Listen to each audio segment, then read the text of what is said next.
14।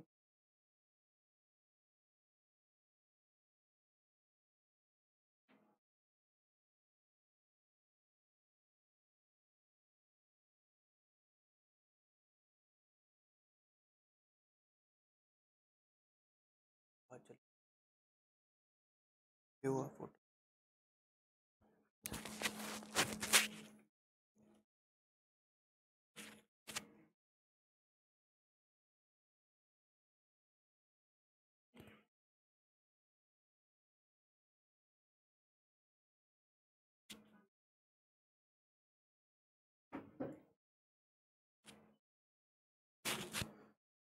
Hi everyone, welcome to IFS। कैसे हो आप सब लोग? सभी लोग जल्दी से जुड़ जाइए। फिर हम आज हमारा DU 2020 का प्रीवियस ईयर डिस्कशन करेंगे। इनऑर्गेनिक केमिस्ट्री को हम डिस्कस करने जा रहे हैं। इनऑर्गेनिक केमिस्ट्री के हमें क्वेश्चन डिस्कस करने हैं, तो जल्दी से आप लोग जुड़ जाइए। उसके बाद हम अपने सेशन को शुरू करते हैं। ठीक है, एक बार बता दीजिए आवाज़ सही आ रही है या सब कुछ ठीक है, तो हम अपने सेशन को शुरू करें।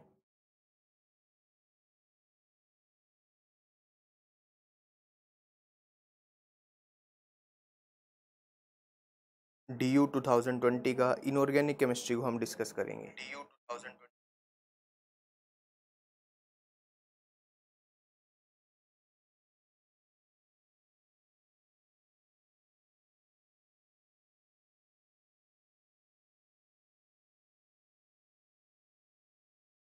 चलिए आइए देखते हैं हमारे क्या क्या क्वेश्चंस पूछे गए थे और किस तरह से आपको उसको अप्रोच करना था, क्या एक अच्छी टेक्निक से हम क्वेश्चन के पास पहुंच सकते थे। ठीक है, तो ये हमारा पहला क्वेश्चन है। According to Wade's theory, organometallic से ये क्वेश्चन था, सिंपल क्वेश्चन था। According to Wade's theory the anion P12H12 2 negative adopts which type of structure.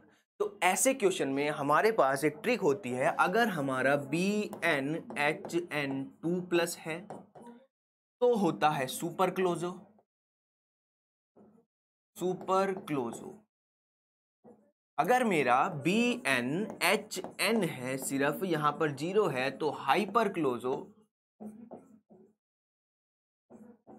And if there is BnHn2 negative type species anion we can say, तो उसका क्लोजो structure निकल कर आता है।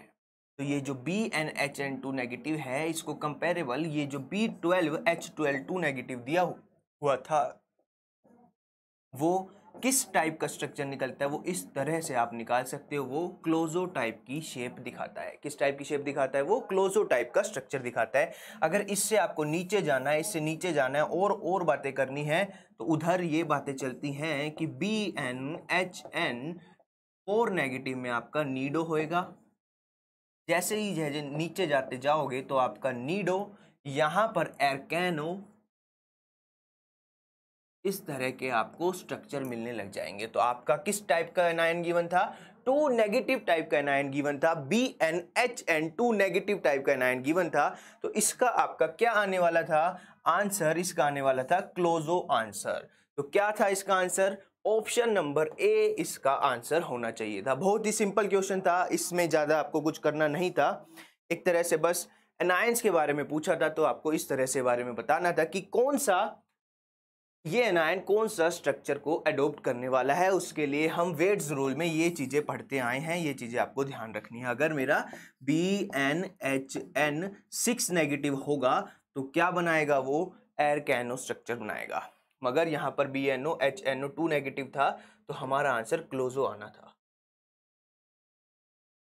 ये एक नेक्स्ट क्वेश्चन है, सेकंड क्वेश्चन, जिसमें ये पूछा है कि the oxo acid of phosphorus, कौन सा ऑक्सो एसिड, इनमें से डिफरेंट ऑक्सो एसिड हमें दिए हुए हैं, इनमें से कौन सा ऐसा ऑक्सो एसिड है जिसमें फास्फोरस एटम्स की ये 3 ऑक्सीडेशन स्टेट है।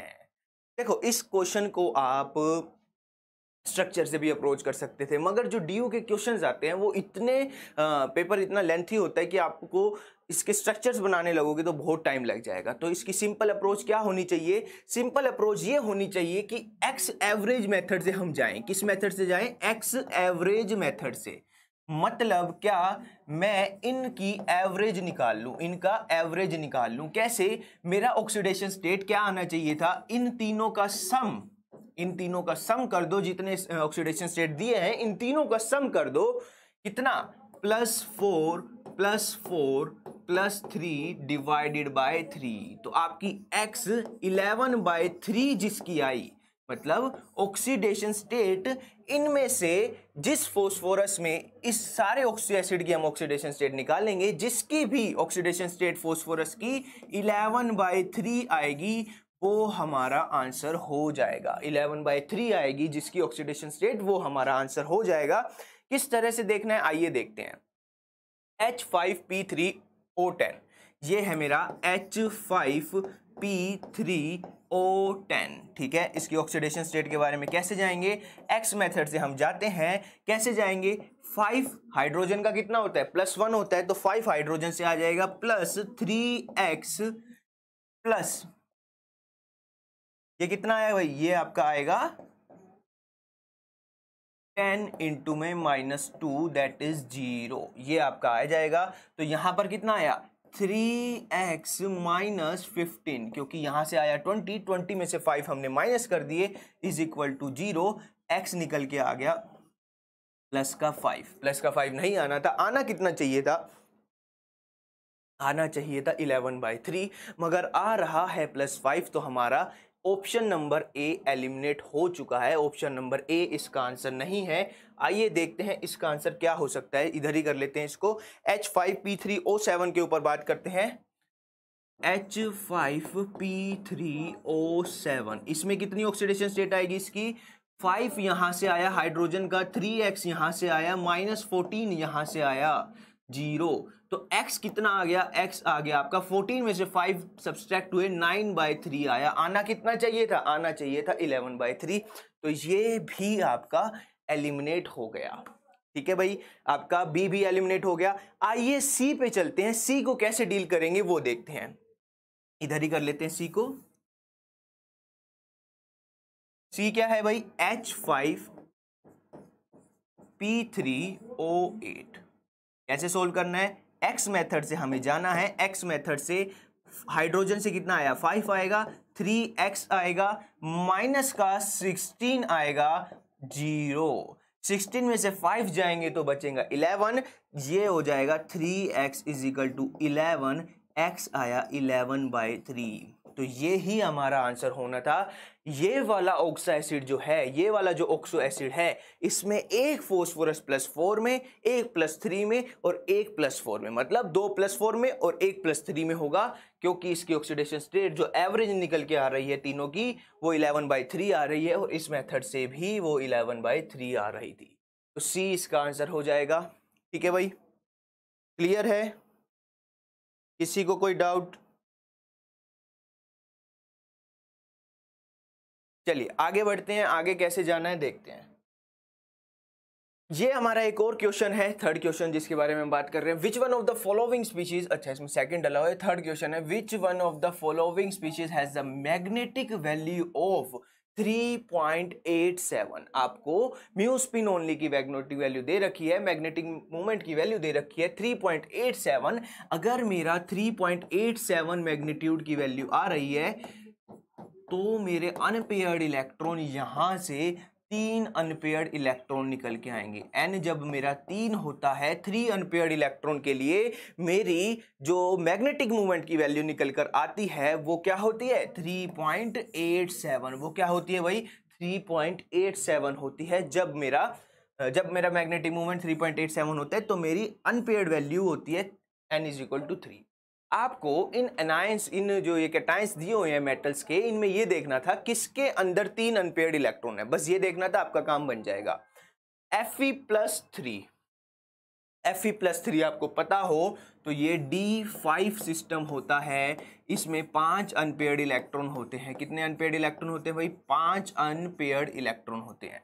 Cr2+, Cr की कन्फिगरेशन होती है D4S2। तो ये अगर Cr+2 है तो ये कितना हो जाएगा? ये D4 हो जाएगा। इसमें भी 3 अनपेयर्ड नहीं आए, बचा क्या? CO2+, कोबाल्ट 2+ की कॉन्फ़िगरेशन होती है D7। D7 अगर आप भरोगे ये इस तरह से D7 भरी जाएगी, 1 2 3 4 5 6 7। तो ये 3 अनपेयर्ड इलेक्ट्रॉन आ गए हैं, 3 अनपेयर्ड इलेक्ट्रॉन आ गए हैं, तो CO2+ का 3 अनपेयर्ड इलेक्ट्रॉन निकल गया है हमें। इसका आपका आंसर क्या आना चाहिए था? CO2+ D7 कॉन्फ़िगरेशन का 3 अनपेयर्ड इलेक्ट्रॉन वाली कॉन्फ़िगरेशन का आपका आंसर क्या आना चाहिए था भाई? 3.87 मैग्नेटिक मोमेंट इसका आना चाहिए था। क्लियर है? किसी को कोई डाउट किसी तरह से भी? चलिए आगे बढ़ते हैं।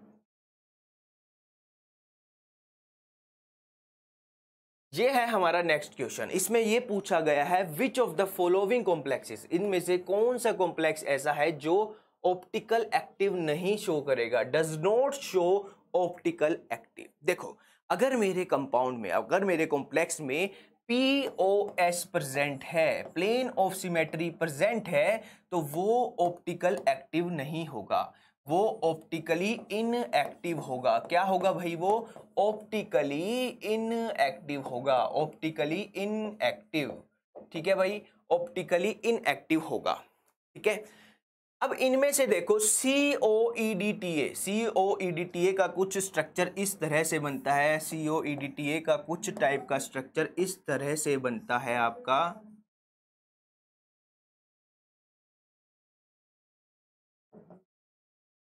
अगर जब ये मेटल से कनेक्ट होता है तो इसमें प्लेन ऑफ सिमेट्री नहीं प्रेजेंट होती। इसमें क्या नहीं होती है भाई? प्लेन ऑफ सिमेट्री प्रेजेंट नहीं होती है। ठीक है भाई, ये होता है आपका EDTA का स्ट्रक्चर। ये इस तरह से बाइंड होते हैं एटम, इस तरह से ये बाइंड होते हैं।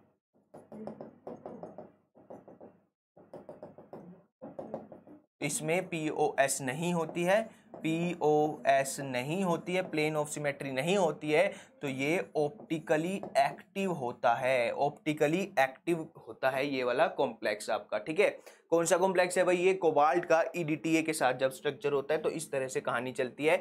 ठीक है, अब इनमें आपका जो ये, इसमें से सारे क्वेश्चन में से BN और PN भी एक अनसिमेट्रिकल बाइडेंडेंट लिगेंड होते हैं।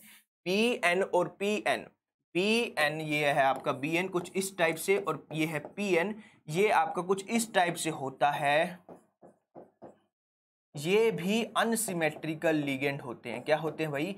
अनसिमेट्रिकल लिगेंड होते हैं, बाइडेंडेंट लिगेंड। तो इनमें भी, इसमें आपका 4 कार्बन लगे होते हैं इस तरह से। ठीक है, इस तरह से 4 लगे होते हैं, तो ये आपका अनसिमेट्रिकल होते हैं, इनमें भी POS नहीं प्रेजेंट होती है। मगर आपका जो लास्ट होता है, जो आपका लास्ट होता है, लास्ट कौन सा? PTEN2। EN कौन सा होता है? EN आपका CH2NH2 होता है, CH2NH2 होता है। ये आपका क्या है?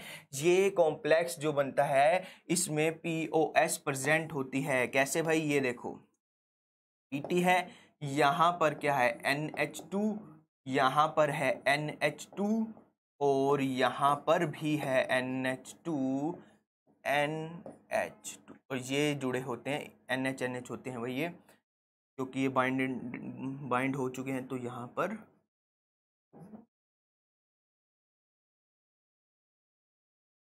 NH। ठीक है, तो ये इस तरह से जुड़े होते हैं। इनमें क्या होता है? POS प्रेजेंट होती है, POS प्रेजेंट होती है। प्लेन से काटेंगे, एक ही प्लेन में आते हैं, प्लेन से काटेंगे तो ये कट जाएंगे, प्लेन से काटेंगे तो ये कट जाएंगे। इस वजह से इनमें क्या होती है? POS प्रेजेंट होती है, POS प्रेजेंट होती है। ये ध्यान रखना, इनके अंदर क्या होता है भाई? POS प्रेजेंट होती है। प्रेजेंट होने के कारण ये क्या होते हैं? ऑप्टिकली इनएक्टिव, ऑप्टिकली इनएक्टिव होते हैं ये वाले कॉम्प्लेक्सेस। तो इसका आंसर क्या आना था? इसका आंसर आना था आपका D आना था। इसका आंसर क्या आना था भाई? आंसर इसका D, इसका आंसर आना था। ठीक है,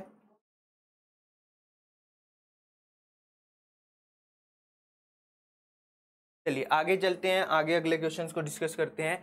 एक्सपेक्टेड HHH बॉन्ड एंगल। ठीक है, HHH बॉन्ड एंगल ये आपका इस तरह से मेंशन था भाई क्वेश्चन में। कैटायन की शेप में मेंशन था, एच एच एच पॉजिटिव था इसमें, हाँ शायद ये मिस्टेक है यहाँ पर, ये पॉजिटिव के शेप में मेंशन था। तो जब इस तरह से आपका बनता है H3 पॉजिटिव मॉलिक्यूल होता है, H3 पॉजिटिव मॉलिक्यूल में मेंशन था ये, तो वो इस टाइप का एक बॉन्ड बनाते हैं, इस टाइप के वो बॉन्ड क्रिएट करते हैं, और उनमें जो एंगल होता है वो कितने डिग्री का एंगल होता है, वो 60 डिग्री का एंगल होता है। कितने डिग्री का एंगल होता है भाई, 60 डिग्री का एंगल। क्योंकि यहाँ पर क्या होता है, देखो ये आपका हाइड्रोजन है, इसके पास एक इलेक्ट्रॉन, ये हाइड्रोजन है, इसके पास एक इलेक्ट्रॉन, ये हाइड्रोजन है, इसके पास एक इलेक्ट्रॉन, मगर ये है इसके पास कोई भी इलेक्ट्रॉन नहीं है। तो ये इस तरह से एक पे कैटायन आता है और एक बाकी दो पर कैटायन नहीं आता, एक पूरा बॉन्ड बनता है। तो ये 2 इलेक्ट्रॉन 3 सेंटर बॉन्ड होते हैं, 2 इलेक्ट्रॉन 3 सेंटर बॉन्ड होते हैं, इनका इस तरह से 60 डिग्री एंगल आता है। अगर H3 नेगेटिव की बात करूं, H3 नेगेटिव ये आपका हाइड्रोजन है, ये हाइड्रोजन है, H3 नेगेटिव मतलब एक हाइड्रोजन के पास 2 इलेक्ट्रॉन, एक यहाँ पर एक यहाँ पर, और इन जो टर्मिनल्स हाइड्रोजन है इनके पास एक एक ही होते हैं, तो इस तरह से ये बॉन्ड क्रिएट करता है। तो अगर H3 नेगेटिव बात होए तो उसमें कितना आता है भाई, 180 डिग्री आता है।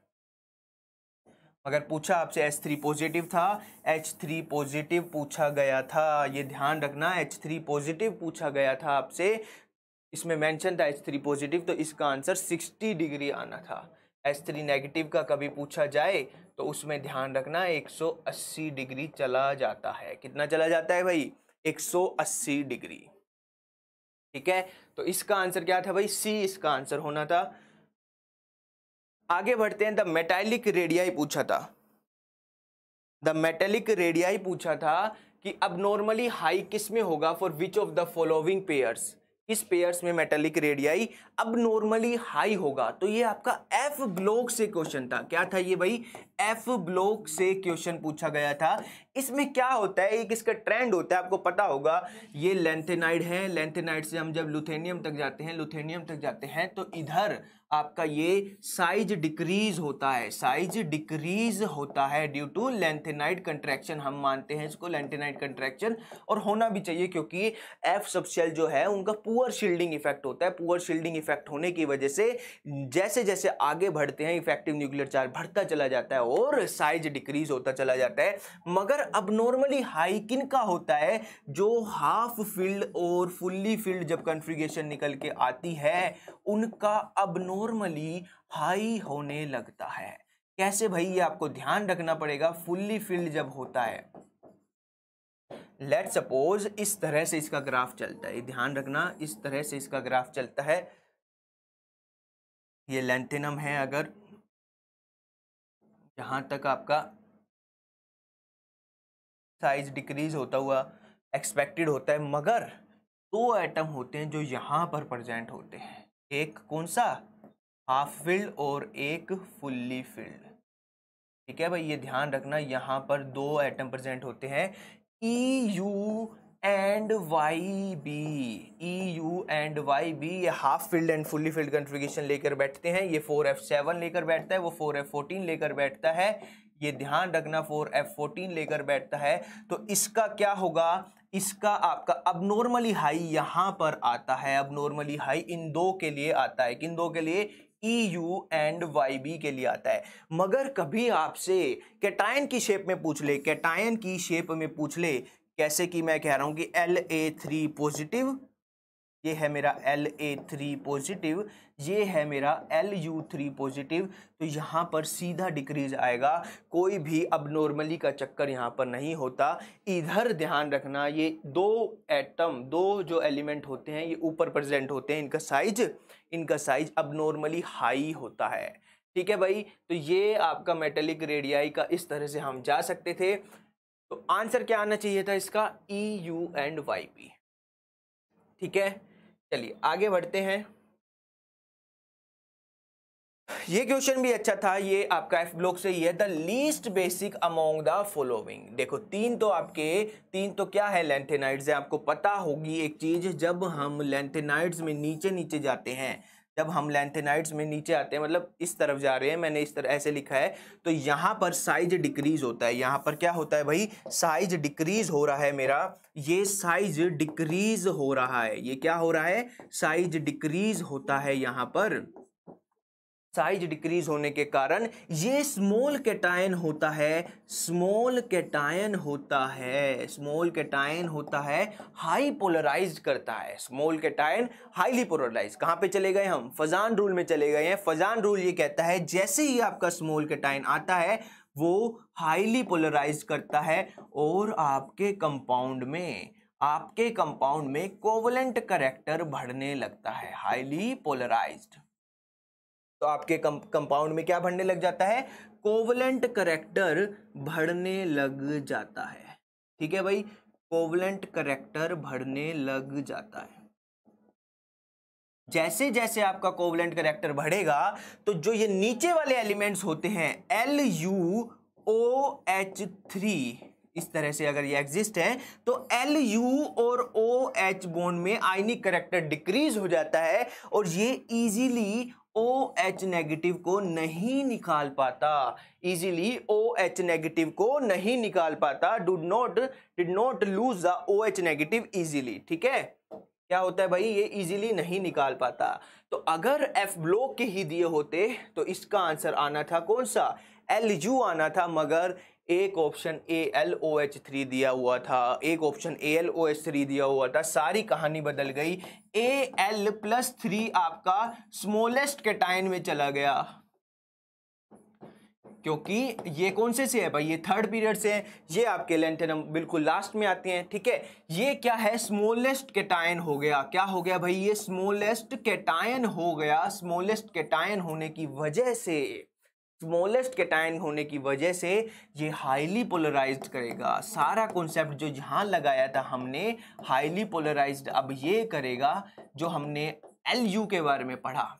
अगर सिर्फ ये पूछा होता लैंथेनाइड से, कभी भी ध्यान रखना लैंथेनाइड्स में बेसिसिटी, जब हम इसकी एंड की तरफ बढ़ते हैं तो बेसिसिटी डिक्रीज होती है, साइज डिक्रीजेज, बेसिसिटी भी डिक्रीज होती है। अगर आपको AlOH3 नहीं दिया होता, कोई और ही F ब्लॉक एलिमेंट दिया होता तो इसका आंसर LuOH3 आना था, मगर AlOH3 मेंशन है।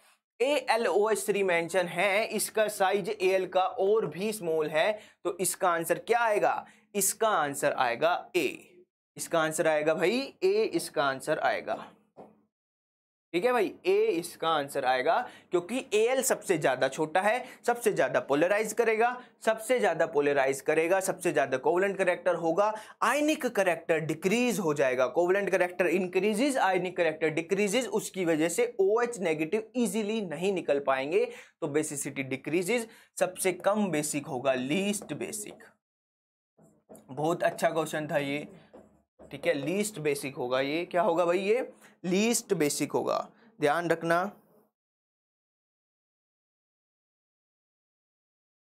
ठीक है, ध्यान रखना भाई इसका। चलिए आगे बढ़ते हैं। ये क्वेश्चन सिंपल था। According to VSEPR theory the molecule ion ideal tetrahedral shape किसकी आइडियल टेट्राहेड्रल शेप थी। आइडियल टेट्राहेड्रल से मतलब टेट्राहेड्रल हो, आइडियल का मतलब क्या, सारी बॉन्ड लेंथ और बॉन्ड एंगल सेम होनी चाहिए थी। देखो यहां पर SO4 2 नेगेटिव, मैं आपको बता दूं SO4 2 नेगेटिव। देखो SF4 आपका क्या ये बनाता है, क्या बनाता है भाई, ये सीसा शेप बनाता है। क्या बनाता है, सीसा या इरेगुलर। इसको छोड़ दो, S2Cl2 देखो S2Cl2 ये बनाता है क्या, पिरामिडल शेप बनाता है। सल्फर, दूसरे सल्फर को आप ऑक्सीजन की तरह कंसीडर कर सकते थे। सल्फर के पास कितने वैलेंस इलेक्ट्रॉन, 6 वैलेंस इलेक्ट्रॉन, 2 ये बॉन्ड ले गए, एक ये ले गया, एक ये ले गया, 4 valence electron, 2 electron as a lone pair होंगे। तो ये तो पिरामिडल बनाता है, ये हटा दो। बचा क्या मेरा, SO2Cl2 and SO4 2 negative, SO2Cl2 and SO4 2 negative बचा। इसकी कहानी समझते हैं। सल्फर के पास कितना है, 6 है और 2 नेगेटिव दिया हुआ है, 6 है और 2 नेगेटिव दिया हुआ है। तो आप इसको या तो इस तरह से समझ सकते हो कि ये इस तरह से बॉन्ड क्रिएट करेगा, इस तरह से बॉन्ड क्रिएट करेगा, 2 O नेगेटिव होंगे, सल्फर के 6 वैलेंस इलेक्ट्रॉन कंप्लीट हो जाएंगे। यहाँ पर रेजोनेंस होता है, रेजोनेंस होता है, और ये सारे बॉन्ड इक्वल बॉन्ड लेंथ और इक्वल बॉन्ड एंगल के होते हैं। ठीक है, यहाँ पर क्या होता है, equal bond length and equal bond angle. ठीक है भाई, इक्वल बॉन्ड एंगल। यहां पर SO2Cl2 की अगर मैं बात करूं, SO2Cl2 ये है आपका SO, कितने हैं भाई, 6 वैलेंस इलेक्ट्रॉन है, 6 वैलेंस इलेक्ट्रॉन है सल्फर के पास। ठीक है, 6 वैलेंस इलेक्ट्रॉन थे सल्फर के पास, 2 तो ले गए कौन, 2 तो ले गए आपके, एक ऑक्सीजन 2 ले गया, दूसरा ऑक्सीजन 2 ले गया, एक Cl एक Cl। तो ये भी टेट्राहेड्रल होती है, ये भी टेट्राहेड्रल होती है, मगर आइडियल टेट्राहेड्रल नहीं होती। ये क्या है, टेट्राहेड्रल है, क्योंकि इनका रिपल्शन ज्यादा होगा, ये बॉन्ड एंगल ज्यादा डिक्रीज हो जाएंगे, ये वाले बॉन्ड एंगल, इनका रिपल्शन ज्यादा होगा। ये टेट्राहेड्रल है, ये क्या है मेरी आइडियल टेट्राहेड्रल, ये है मेरी आइडियल टेट्राहेड्रल। ये ध्यान रखना, ये क्या आती है भाई, आइडियल टेट्राहेड्रल आती है। क्लियर, कोई डाउट किसी को? चलिए, तो इसका आंसर क्या हो जाएगा, SO4 2 नेगेटिव हो जाएगा, इसका आंसर SO4 2 नेगेटिव। आइए आगे बढ़ते हैं। अकॉर्डिंग टू MO थ्योरी से एक क्वेश्चन पूछा गया था, द डायटोमिक C2 स्पीशीज क्या है, उसका बॉन्ड ऑर्डर क्या है, डायमैग्नेटिक है, पैरामैग्नेटिक है, बस वो पूछा था। C2 मतलब 6 + 6 12 इलेक्ट्रॉन मुझे भरने हैं, MO डायग्राम में भर दो। कैसे भरेंगे, ये है सिग्मा 1s, ये sigma star 1s, sigma 2s, sigma star 2s। यहां पर आपका क्या होगा, यहां पर आएगा, थोड़ा सा नीचे बनाना पड़ेगा, sigma 1s, sigma star 1s, sigma 2s, sigma star 2s, and यहां पर आपका होता है क्या, पाई 2px, पाई 2py, सिग्मा 2pz। ठीक है, यहां पर पाई, यहां पाई स्टार और सिग्मा। ठीक है, ये p ऑर्बिटल से निकलते हैं।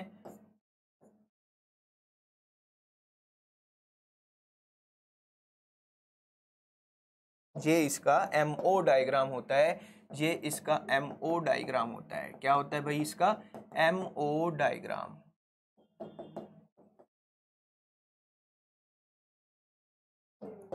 MO diagram.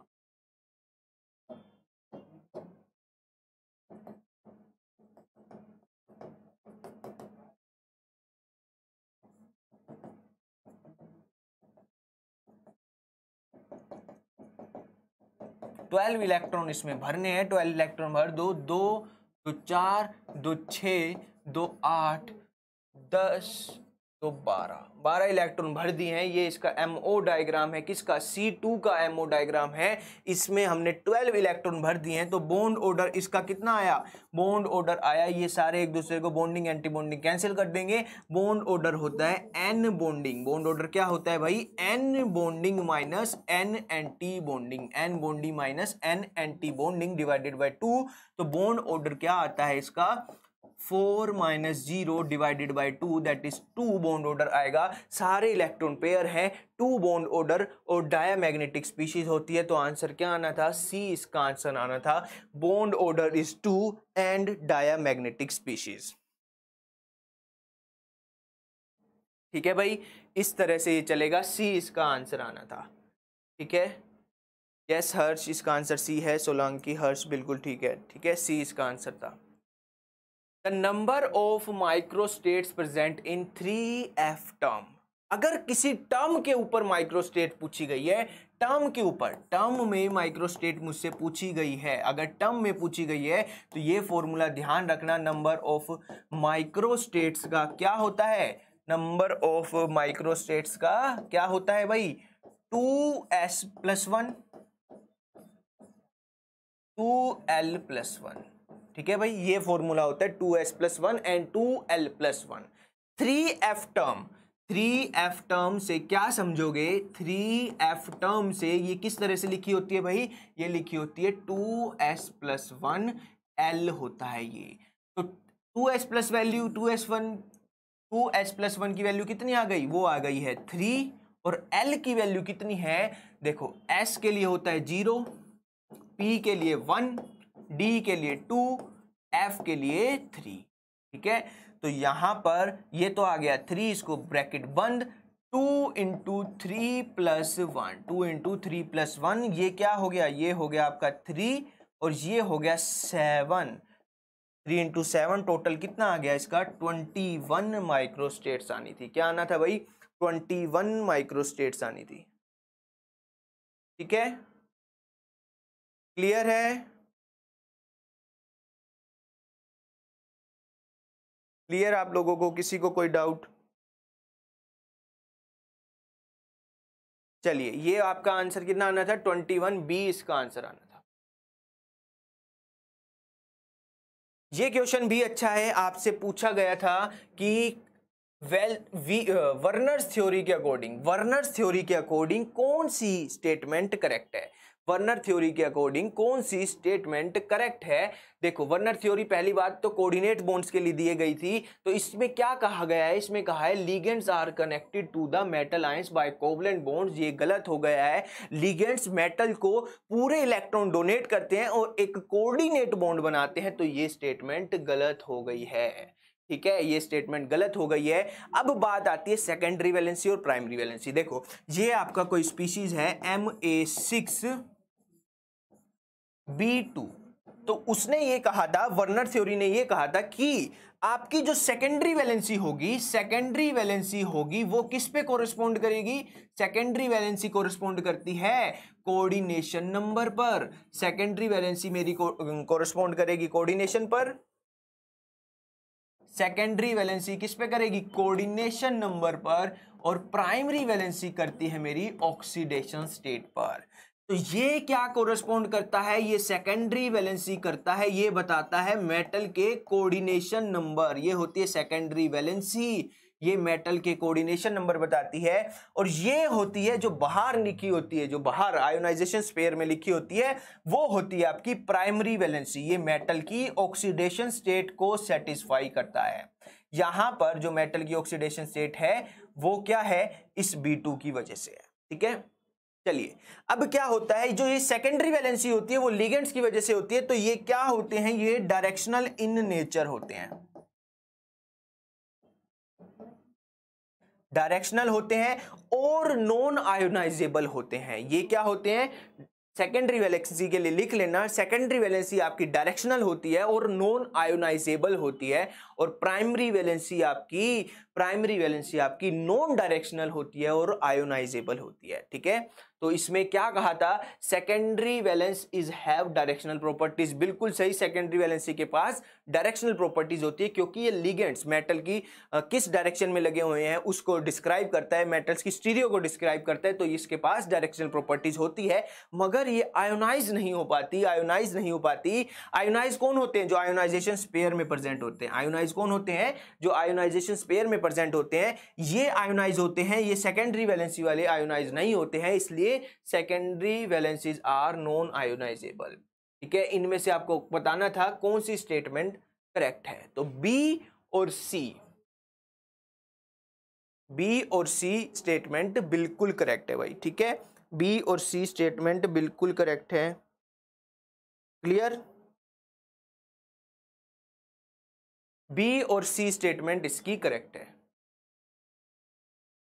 तो आंसर क्या आ गया इसका? बी आंसर आ गया। ये क्वेश्चन भी अच्छा है। Among the following the correct order of acidity. Acidity का करेक्ट ऑर्डर पूछा है, वो किस पे डिपेंड करती है? ऑक्सीडेशन स्टेट पर डिपेंड करती है। एसिडिटी किस पे होती है? जितनी ज्यादा ऑक्सीडेशन स्टेट होगी उसके ऊपर होगा। तो सबसे ज्यादा HClO4 की होगी, फिर HClO3 की होगी, एंड फिर HClO2 की होगी, एंड देन HClO की होगी। यहां पर इसका ऑक्सीडेशन स्टेट कितना है, यहां पर +7 है, +5 है, +3 है, +1 है। जैसे जैसे ऑक्सीडेशन स्टेट बढ़ती है वैसे ही बिल्कुल हर्ष इसका आंसर होगा आपका ए, इसका आंसर होगा। बहुत सिंपल क्वेश्चन था ये, बहुत ही सिंपल क्वेश्चन था। चलिए ये भी बहुत सिंपल क्वेश्चन है, इसका आंसर बताइए जल्दी से। क्या है, दो कंपाउंड्स दिए हुए हैं, दो कंपाउंड्स दिए हुए हैं। एक है PDC6H5SCN। क्या है भाई, SCN है। क्या है भाई, SCN है। यहां पर है NCS, तो ये एम्बीडेंडेंट लिगेंड है। क्या है, एम्बीडेंडेंट लिगेंड है ये, डेंटेट लिगेंड है।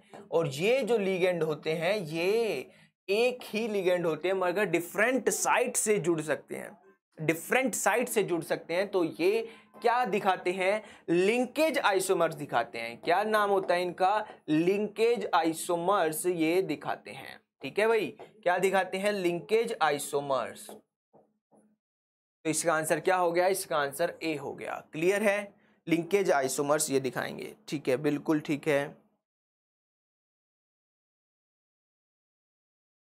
एक ये क्वेश्चन भी ठीक था, इसके ऊपर भी आप थोड़ा सा दिमाग देखो। कई क्वेश्चन डीयू में ऐसे आ जाते हैं जो बिल्कुल आपकी स्टेटमेंट के ऊपर है। जैसे एनसीईआरटीज में जो लास्ट चैप्टर्स दिए हुए हैं, एनवायरमेंटल टाइप और ये मेटलर्जी टाइप, इस टाइप के क्वेश्चन वो पूछ लेता है।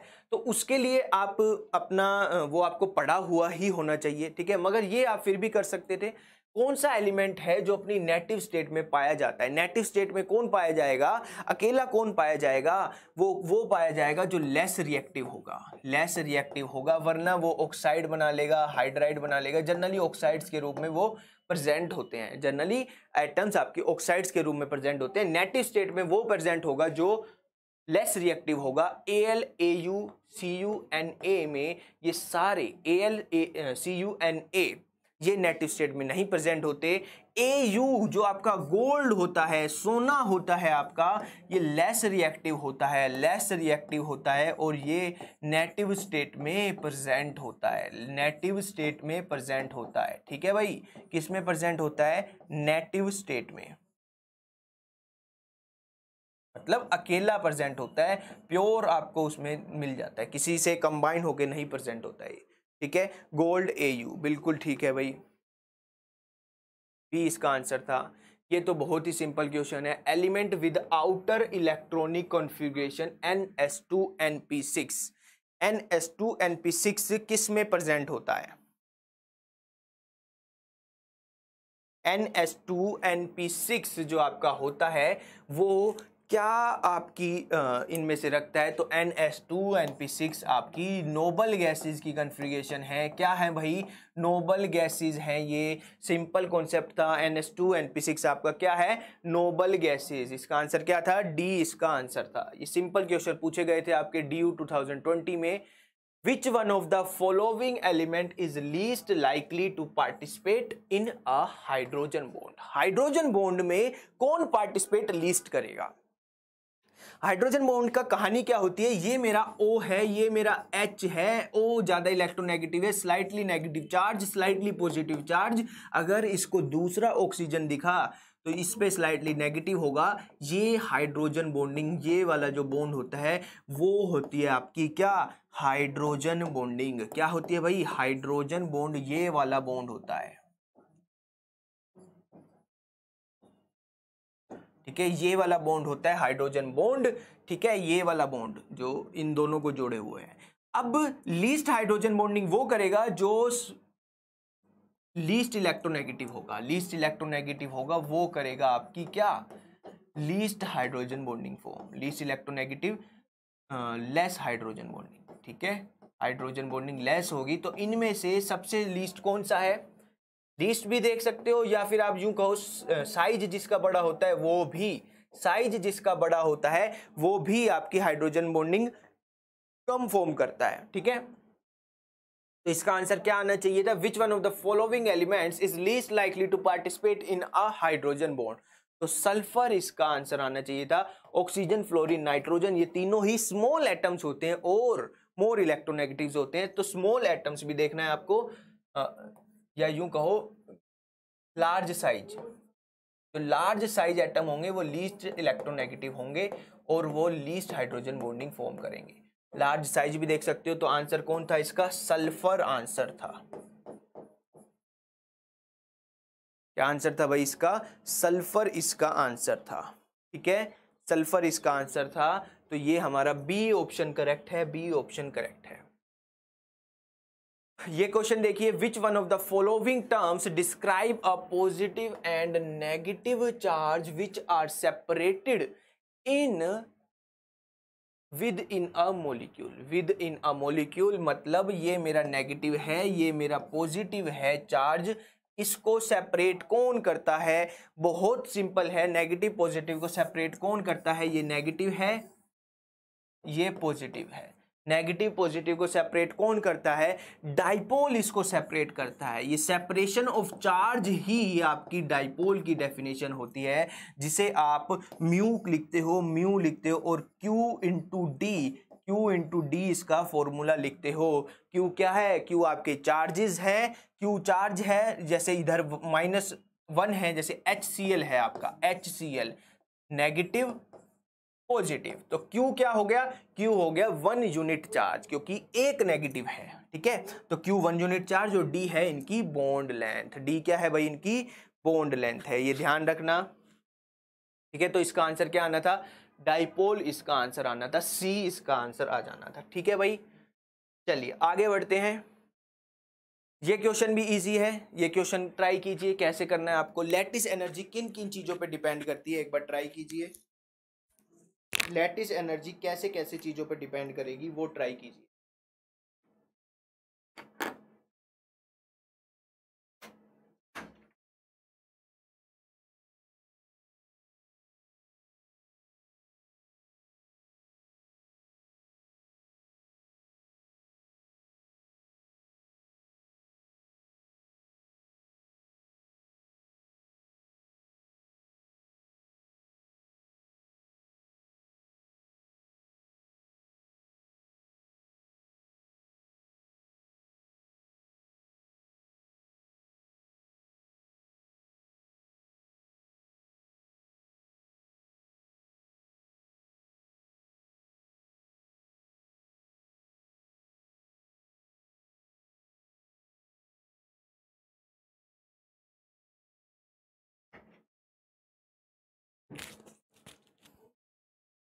तो लैटिस एनर्जी को हम किन किन चीज़ों पे डिपेंड करते हैं, किन किन चीज़ों से लैटिस एनर्जी को चेक किया जाता है, आइए देखते हैं। देखो, लैटिस एनर्जी आपका चार्ज और साइज पे डिपेंड करती है। किन पे डिपेंड करती है भाई? चार्ज और साइज पे। ये मेरा लैटिस एनर्जी है। लैटिस एनर्जी डायरेक्टली प्रोपोर्शन होता है व्हाट? चार्ज के, एंड इनवर्सली प्रोपोर्शन होता है व्हाट? साइज के। चार्ज के डायरेक्टली प्रोपोर्शन होता है और साइज के इनवर्सली प्रोपोर्शन होता है। मतलब मेरा चार्ज, ये मेरा जो चार्ज है Mg+2, ये ज्यादा लैटिस एनर्जी शो करेगा क्योंकि इसका चार्ज ज्यादा है। ठीक है, तो ये जो ऑर्डर है इनमें आप देखो MgCaSr। अब चार्ज तो इसमें +2 दोनों में ही है, मगर साइज इनवर्सली प्रोपोर्शन होना चाहिए। तो Mg+2 ज्यादा होगा एस किससे? इस तरह से, क्योंकि ये इस तरह से आपका सेकंड ग्रुप होता है Bg कैल्शियम स्ट्रोंटियम। तो स्ट्रोंटियम का बड़ा साइज होता है, इसलिए उसका क्या होगा भाई? स्ट्रोंटियम की लैटिस एनर्जी कम होगी। स्ट्रोंटियम की लैटिस एनर्जी कम होगी। तो इसका आंसर क्या आना चाहिए? इसका आंसर आना चाहिए C, इसका आंसर था। बिल्कुल सिंपल क्वेश्चन था ये। ठीक है, C इसका आंसर है। ठीक है हर्ष, ज्योति आपका भी ठीक है। चलिए, XeF2 पूछा था कि आइसोस्ट्रक्चरल है, किसके साथ आइसोस्ट्रक्चरल है? XeF2 क्या होता है? XeF2 कैसे देखेंगे? X का स्टेरिक नंबर देख लो चाहे, या इसके वैलेंस इलेक्ट्रॉन से चले जाओ। ये Xe है, 8 वैलेंस इलेक्ट्रॉन रख रहा है, 8 वैलेंस इलेक्ट्रॉन ये रखता है। ठीक है, दो तो हो गए फ्लोरीन ने, दो ले लिए फ्लोरीन ने, और बाकी इसमें कितने lone pair, 3 lone pair present होते हैं। ये आपकी TBP ज्योमेट्री रखता है। क्या रखता है भाई? TBP geometry. ज्योमेट्री से मतलब था ही नहीं, मतलब किससे था? मतलब था हमें इसकी शेप से। तो इसकी शेप क्या होती है? इसकी शेप आपकी आती है लीनियर शेप आती है। ठीक है, क्या शेप आती है भाई? लीनियर शेप होती है XeF2 की, लीनियर शेप होती है। हाइब्रिडाइजेशन क्या? sp3d हाइब्रिडाइजेशन होती है इसकी, हाइब्रिडाइजेशन व्हाट? sp3d। और TBP ज्योमेट्री, क्या geometry? TBP geometry. Steric number से भी जा सकते थे। आपको बताना है इनमें से कौन सा आइसोस्ट्रक्चरल इसके साथ है, आइसोस्ट्रक्चरल कौन सा इसके साथ है। तो वो कैसे देखोगे? वो देखोगे आप, सेम स्ट्रक्चर कौन होगा आपका, अगर इनमें से कौन सा लीनियर बनाएगा वो इसका आइसोस्ट्रक्चरल होगा। ICl2 2 नेगेटिव, ये आपका लीनियर बनाता है ICl2 2 नेगेटिव। ठीक है भाई, ICl2 2 नेगेटिव। अब आप देखो ICl2, I नेगेटिव किसकी तरह बिहेव कर रहा है? किसकी तरह बिहेव कर रहा है भाई?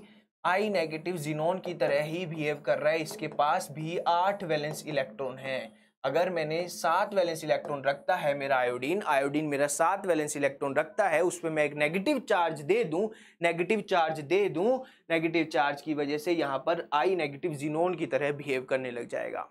ठीक है भाई, क्लियर है?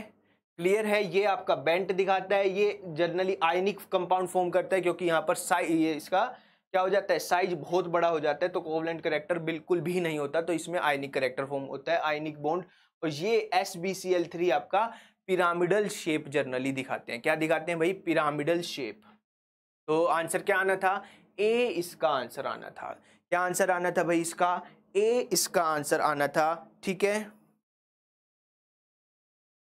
ठीक है। IIT जैम की नई बैच बिल्कुल शुरू होने वाली है साहिल। 6 सितंबर को IIT जैम का बैच शुरू होने वाला है। ठीक है, उसके लिए हम आपके सामने कल से, आज से ही, इनफैक्ट आज शाम से ही मेंटिक्यूज भी लेके आएंगे। तो मेंटिक्यूज आप खेल सकते हो, उसमें अगर आपने अच्छा परफॉर्म किया तो आपको 70% ऑफ मिल सकता है IIT जैम के न्यू बैच में, जो 6 सितंबर को शुरू होने वाला है। ठीक है, तो आप जान सकते हो उसके बारे में भी। चलिए इसका आंसर बताइए, द बॉन्ड ऑर्डर किसका सेम होगा? Same bond order. देखो, सेम बॉन्ड ऑर्डर के लिए जनरली आप ये देख लिया करो, 14 इलेक्ट्रॉन स्पीशीज क्या दिखाती है? 7, 3 बॉन्ड ऑर्डर दिखाती है, 7 नहीं, 3 bond order. 15 electron species, 15 electron species आपकी कितना दिखाती है?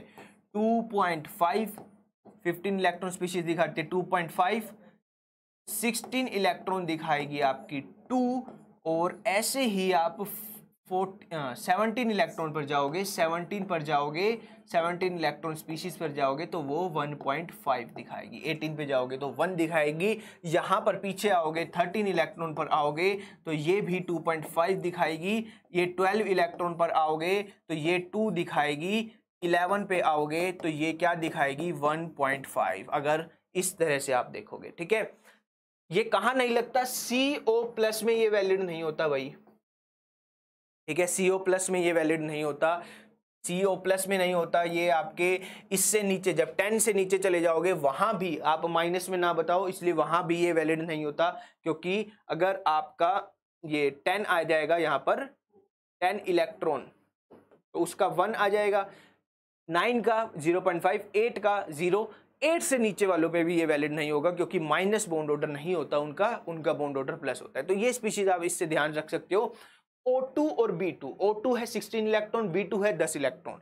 16 इलेक्ट्रॉन का बॉन्ड ऑर्डर आता है 2 और 10 इलेक्ट्रॉन का बॉन्ड ऑर्डर आता है 1। तो ये दोनों सेम नहीं है भाई। ठीक है, O2 16 electron, B2 10 electron, boron, 2 boron है। ठीक है, 2 बोरोन है, 10 इलेक्ट्रॉन। CO और NO+, ये पहले ये ही देख लो आइसो इलेक्ट्रॉनिक है या नहीं। कार्बन और ऑक्सीजन, ये है मेरा CO, 6 + 8 14 इलेक्ट्रॉन। NO पॉजिटिव, 7 + 8 - 1, कितने इलेक्ट्रॉन? 14 electron, 14 electron, 14 electron. तो आपका आंसर इसका क्या हो जाएगा? इसका आंसर बी इसका आंसर हो जाएगा। क्या हो जाएगा भाई? इसका आंसर बी इसका आंसर हो जाएगा। क्लियर है? बी इसका आंसर था। बिल्कुल श्वेता, इसका आंसर बी है। ठीक है, सही है आपका आंसर। आगे बढ़ते हैं। ऑर्बिटल एंगुलर मोमेंटम पूछा है, टोटल ऑर्बिटल एंगुलर मोमेंटम पूछा है। NP6 है भाई, ये NP6 है। NP6 इलेक्ट्रॉनिक सिस्टम के लिए देखो NP6 है। टोटल एक होता है आपके पास टोटल ऑर्बिटल एंगुलर मोमेंटम और टोटल जो आपका टोटल मोमेंटम पूछा है, इसमें स्पिन कैलकुलेटेड नहीं है। स्पिन कैलकुलेटेड हो, स्पिन प्लस एंगुलर हो, तो आपका वो निकलता है फॉर्मूला J+1 से H कट, मतलब H2 पाई। अगर ऑर्बिटल पूछा है, सिर्फ ऑर्बिटल पूछा है, तो उसका फॉर्मूला किससे निकलेगा? L से भी जाएंगे तो भी हो जाएगा, L से जाएंगे तो भी हो जाएगा। यहां पर क्या होएगा? H cut. ठीक है, ये आपका NP6 भरना है हमें।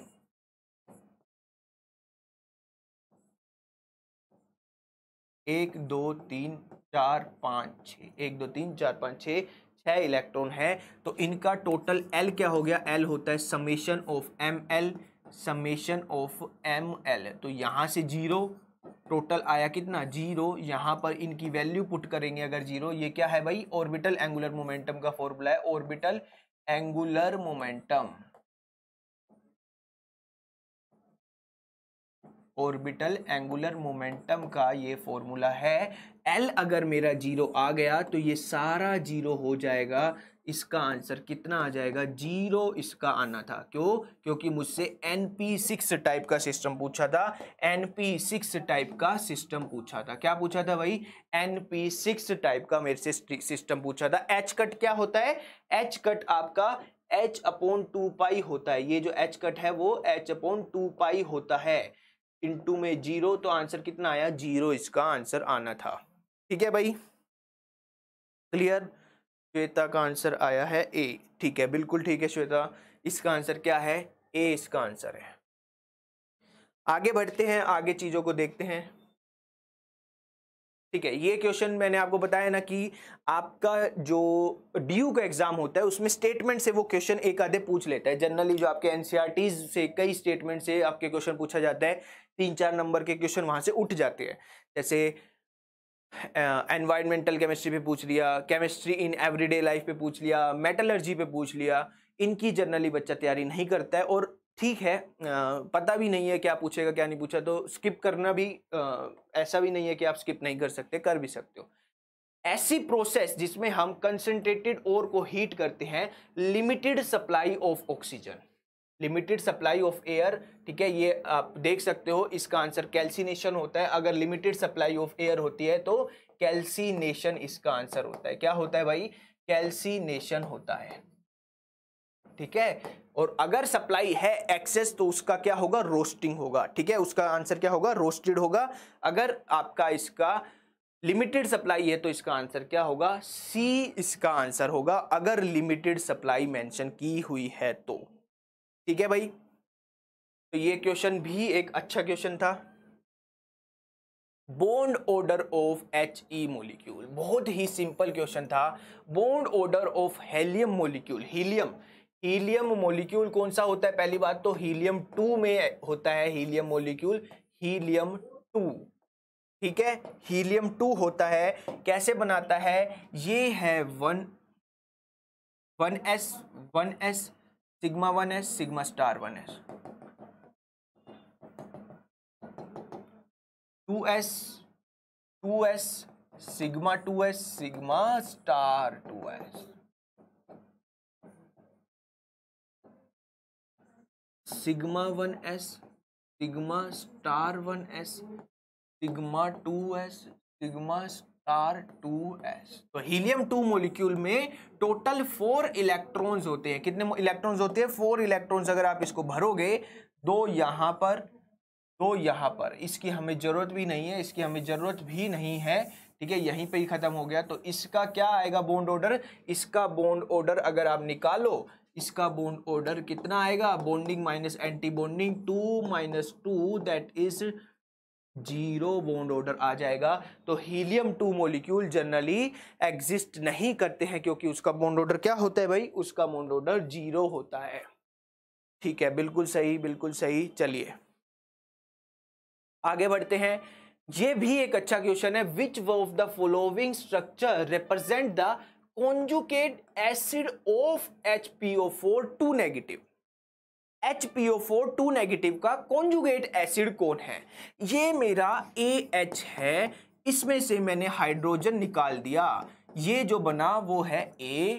ठीक है, ये क्या बना, A बना। तो ये क्या है, ये कॉन्जुगेट एसिड था। ये क्या था, कॉन्जुगेट एसिड था। ये था कॉन्जुगेट बेस, कॉन्जुगेट बेस था, ये कॉन्जुगेट बेस था। इसका कॉन्जुगेट एसिड कौन है, इसका कॉन्जुगेट एसिड है AH। इसका कॉन्जुगेट एसिड कौन है, AH।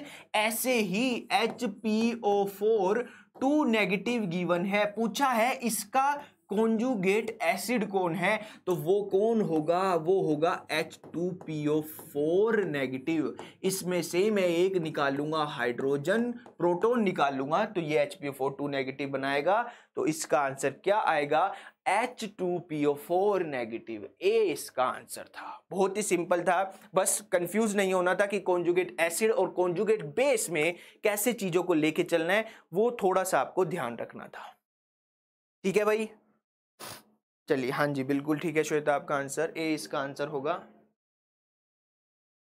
एक ये भी इंपॉर्टेंट क्वेश्चन है, ये भी इंपॉर्टेंट क्वेश्चन है।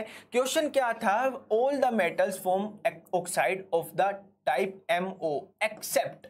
ऐसा कौन सा इसमें एलिमेंट है जो MO मतलब BaO बन जाएगी ऑक्साइड, AgO बन जाएगी ऑक्साइड, PbO बन जाएगी ऑक्साइड। क्यों बनती है PbO, ये इनर्ट पेयर इफेक्ट की बनती, इनर्ट पेयर इफेक्ट की वजह से PbO बनाता है, वरना PbO कौन से ग्रुप से आता है, PbO 4th ग्रुप से आता है, 14th ग्रुप से आता है, 4 वैलेंस इलेक्ट्रॉन रखता है, मगर ये नीचे नीचे डाउन द ग्रुप +2 में स्टेबल होने लगता है, तो PbO बन जाएगी due to inert pair effect.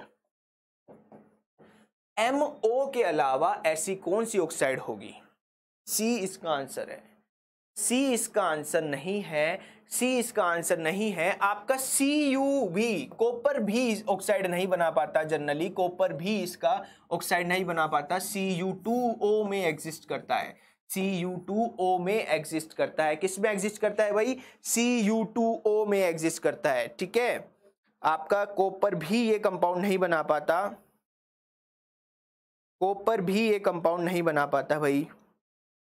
ठीक है, क्लियर हुआ, क्योंकि कॉपर Cu2 आपका क्या होगा, Cu2 आपका D10, Cu2 में आपका Cu+1 में आएगा, तो वो D10 कन्फिगरेशन लेके आता है। ठीक है, कितनी कन्फिगरेशन लेके आता है, D10।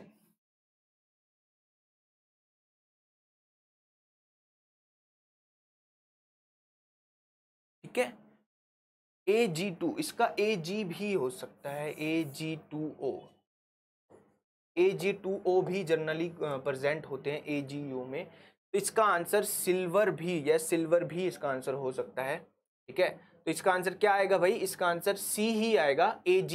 सिल्वर में ये Ag2O में प्रेजेंट होता है, Cu आपका प्रेजेंट होता है, ये Ag2O में प्रेजेंट होता है। ठीक है, Ag2O में प्रेजेंट होता है, तो ये आपका ऑक्साइड नहीं बना पाएगा MO वाली, Ag2O इसका आंसर आएगा, सिल्वर आंसर आएगा। इसका क्या आंसर आएगा, सिल्वर, Ag2O इसका आंसर आएगा। ठीक है भाई, Ag2O सिल्वर इसका आंसर आएगा, क्योंकि सिल्वर Ag2O में एग्जिस्ट करता है। ठीक है भाई, AgO में एग्जिस्ट नहीं करता है सिल्वर, सिल्वर इसका आंसर आएगा। चलिए, ये क्वेश्चन भी अच्छा है, ये क्वेश्चन देखिएगा, साहिल सिन्हा, यस इसका आंसर C ही आएगा। ठीक है, C ही आएगा इसका आंसर। ये क्वेश्चन देखिए, which of the following represent the order of the extent of intensity. इसकी इंटेंसिटी ज्यादा होगी स्कैटरिंग ऑफ एक्स रेज में, ये मेरी स्कैटरिंग है, ये डिफरेंट एटम्स है। ठीक है, B इसका आंसर बताया है, B नहीं होगा। आपको क्या देखना है, एक्सरे स्कैटरिंग किस पे डिपेंड करती है, नंबर ऑफ इलेक्ट्रॉन्स में, नंबर ऑफ इलेक्ट्रॉन्स पे डिपेंड करती है एक्सरे स्कैटरिंग। जिसके ज्यादा इलेक्ट्रॉन्स होंगे उसमें ज्यादा स्कैटरिंग होगी, नंबर ऑफ इलेक्ट्रॉन्स के ऊपर डिपेंड करती है एक्सरे स्कैटरिंग। क्या डिपेंड करती है, नंबर ऑफ इलेक्ट्रॉन पर डिपेंड करती है एक्स रे स्कैटरिंग, ठीक है। तो जिसमें ज्यादा नंबर ऑफ इलेक्ट्रॉन होंगे उसकी स्कैटरिंग ज्यादा होगी। अंजू ने आंसर किया है ए, बिल्कुल इसका आंसर ए ही होगा। B are negative, B are negative,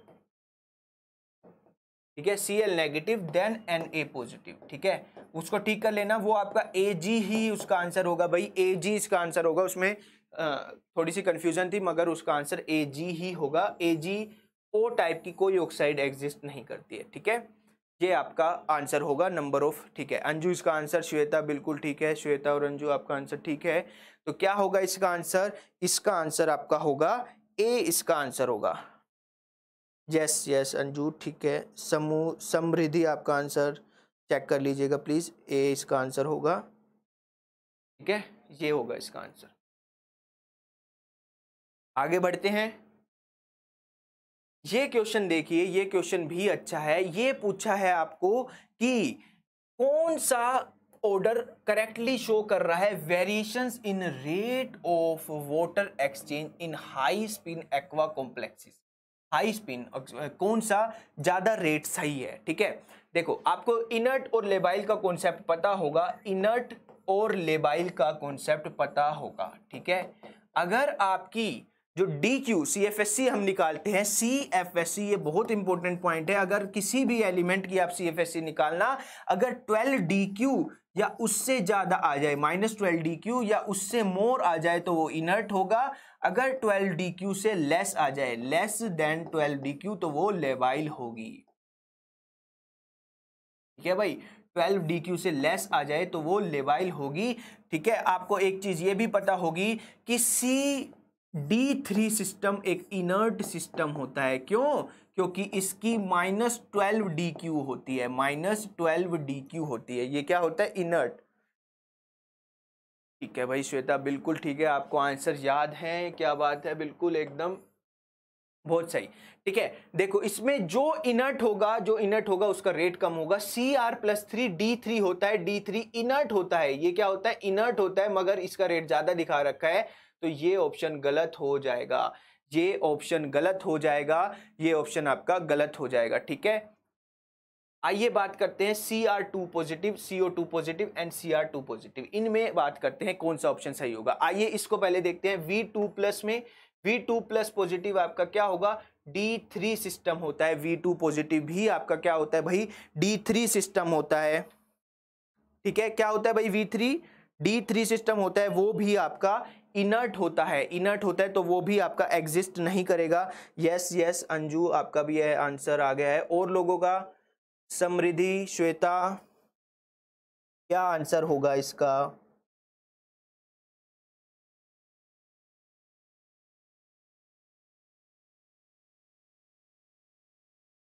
ठीक है, चलिए आगे बढ़ते हैं। CO2+ Cr2+, Cr2+ and Cr3+, तो आपका जो इसमें C आप इसका आंसर बता रहे हो, इसका आंसर C नहीं होगा, क्योंकि यहां पर ये जो सिस्टम होता है Cr2+ और Cr3+, इनमें ये लेबाइल होता है। कौन सा लेबाइल होता है? Cr3+ आपका लेबाइल होगा, Cr2+ आपका क्या होगा? लेबाइल होगा, लेबाइल होता है Cr2+, और ये होता है क्या? Cr3+ आपकी इनर्ट होती है, इनर्ट होती है। ये D3 कन्फिग्रेशन लगता है। ये कितना लगता है भाई? ये -12 DQ होती है, इसकी होती है 12 DQ, इसकी आपकी 6 DQ निकल के आती है। कितनी निकल के आती है? 6 DQ। तो ये क्या होता है? आपका लेबाइल होता है, लेबाइल होता है, तो इसका रेट ज्यादा होगा, Cr2 पॉजिटिव का रेट ज्यादा होगा। श्वेता एक बार चेक कर लेना, Cr2 पॉजिटिव का रेट ज्यादा होगा। आपने वहां गड़बड़ की है, Cr2 पॉजिटिव का रेट ज्यादा होगा Cr3 पॉजिटिव से, ठीक है। D3 सिस्टम जब भी दिख जाए वो इनर्ट में रखना है, D3 सिस्टम जब भी दिख जाए वो इनर्ट में रखना है, और D2 सिस्टम उससे ज्यादा होता है। ये क्या है? D4 है, ये है आपका D4, ये है आपका D3 ठीक है भाई, क्लियर हुआ आप लोगों को? श्वेता आपको समझ में आया कि इसका कैसे हमारा डी, क्योंकि इसकी जब आप लेबाइलनेस निकालोगे तो -6 DQ आएगी, और उसकी आएगी कितना? 12 DQ, और वो होता है इनर्ट। D3 एक इनर्ट स्पीशीज है, D3 हाईली इनर्ट स्पीशीज होती है। ठीक है, तो Cr2+ का तो इसमें ज़्यादा ही होगा।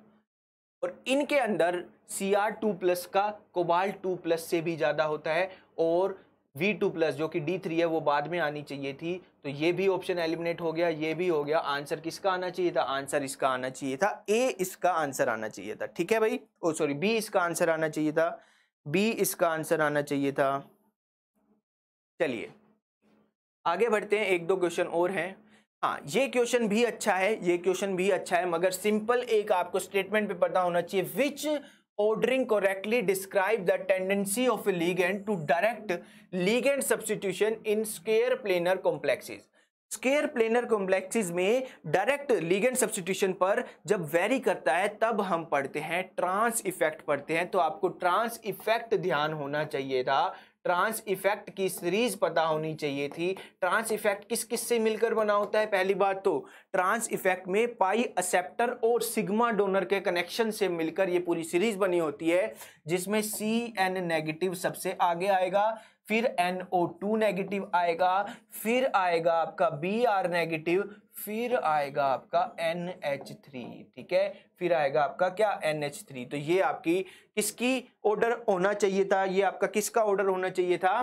ट्रांस इफेक्ट का। तो इसका आंसर बी इसका आंसर होना चाहिए था। क्या आंसर होना चाहिए था भाई इसका? बी इसका आंसर होना चाहिए था। यस श्वेता, इसका आंसर बी ही है। ये लास्ट क्वेश्चन देख लेते हैं इसके, हाँ ये लास्ट क्वेश्चन देख लेते हैं। अच्छा क्वेश्चन है ये, इसको ट्राई करो कैसे आप इसको डील करोगे। हमें रोंग स्टेटमेंट को चुनना है। Identify the wrong statement in the following. Atomic radius of the element increases as we moves down the group. Down the group जाने पर, जब मैं डाउन द ग्रुप जाता हूं तो मेरी एटॉमिक रेडियस बढ़ती है। बिल्कुल ठीक है, कोई दिक्कत नहीं है, क्योंकि शेल बढ़ती है तो मेरी एटॉमिक रेडियस बढ़ती ही है। एटॉमिक रेडियस मेरी बढ़ती है अगर मेरी शेल बढ़ती है। ठीक है, आइए दूसरा है atomic radius of the element decreases. Atomic radius of the element decreases as moves across from left to right. Left to right, left to right atomic radius decreases. बिल्कुल, क्यों? क्योंकि मेरा जेड इफेक्टिव बढ़ता है। क्लियर है? तो ये भी ऑप्शन सही है। ये ऑप्शन क्या है? Amongst the isoelectronic species smaller the positive charge cation smaller will be the ionic radius. मतलब ये स्टेटमेंट क्या कह रही है कि आइसोइलेक्ट्रॉनिक स्पीशीज में आपका पॉजिटिव चार्ज डायरेक्टली प्रोपोर्शनल है किसके? एटॉमिक रेडियस के। पॉजिटिव चार्ज डायरेक्टली प्रोपोर्शन है किसके? एटॉमिक रेडियस के। ऐसा नहीं होता, ये थर्ड स्टेटमेंट कह रही है, ये गलत बात है, थर्ड स्टेटमेंट गलत है। अगर पॉजिटिव चार्ज ज्यादा है तो आपका रेडियस कम होगा। ठीक है, तो ये स्टेटमेंट गलत है। पॉजिटिव चार्ज इनवर्सली प्रोपोर्शन होता है भाई।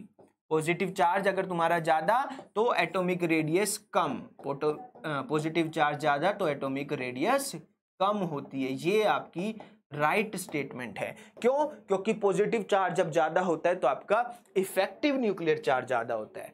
Amongst isoelectronic species smaller the positive charge smaller is the ionic radius. ऐसा नहीं होता, जब लार्जर द पॉजिटिव चार्ज होता है तब आपका स्मॉलर होती है क्या? Ionic radius. तो इसका आंसर क्या आना था? इसका आंसर सी इसका आंसर आना था। बिल्कुल ठीक है, सी इसका आंसर। ठीक है, तो ये आपके DU 2020 इनऑर्गेनिक केमिस्ट्री, जो कि बहुत सिंपल पूछी गई थी, बहुत ही बेसिक पूछी गई थी। अगर जनरली आपने थोड़ी भी प्रैक्टिस की होती तो आप इनऑर्गेनिक के क्वेश्चन इजीली डन कर लेते। ठीक है, इनका थोड़ा पेपर अनप्रेडिक्टेबल सा होता है, कभी किस तरह के क्वेश्चन पूछ लेता है, कभी किस तरह से। तो आप, ये हमारा इनऑर्गेनिक का पूरा सेशन था। ठीक है, इनऑर्गेनिक का पूरा सेशन था। अब आप लोगों को अगर कोई डाउट हो तो पूछ सकते हो, कोई भी डाउट हो, कैसा भी डाउट हो पूछ सकते हो। ठीक है, सी आपका जैम की भी नोटिफिकेशन आ चुकी है, आप जैम के लिए भी अपना फॉर्म अप्लाई कर सकते हो, जैम की नोटिफिकेशन आ चुकी है। एंड ऑल्सो हमारा जैम का एक बैच स्टार्ट होने वाला है 6 सितंबर को। 6 सितंबर को हमारा बैच स्टार्ट होने वाला है। ठीक है, उसके लिए हम आज से आपको IFS केमिस्ट्री चैनल पर मेंटी क्यूज भी खिलाने वाले हैं। तो अगर आप लोग उसमें अच्छा परफॉर्म करोगे तो आपको आपकी 6 सितंबर वाले बैच में फी कंसेशन मिलेगा, ठीक है। टॉप 10 लोगों को 70% ऑफ मिलेगा। और साथ साथ आपके फ़ायदा ये है, अगर आप वो बैच ज्वाइन करोगे, अगर आपको एक डेमो क्लासेस मिलेगी। लेट सपोज आपने 1 वीक बाद कहा कि हमें कुछ नहीं डाउट है, तो आप लोग कह सकते हो कि हमें पूरा कोर्स वापस चाहिए, तो आपको फीस पूरी वापस हो जाएगी। आपसे कोई पूछेगा नहीं कि कैसे आपको वापस चाहिए, क्या दिक्कत है। तो आप आइए, जुड़िए, 6 सितंबर के लिए आप एनरोल कर सकते हो, ठीक है। तो ये हमारा पूरा लेक्चर था आज का, जिसमें हमने सारी बातें की है DU 2020 के प्रीवियस ईयर को डिस्कस किया। कोई डाउट हो आपको तो पूछ सकते हो, वरना हम अपने सेशन को एंड करते हैं, ठीक है। Welcome Shweta, welcome. ओके।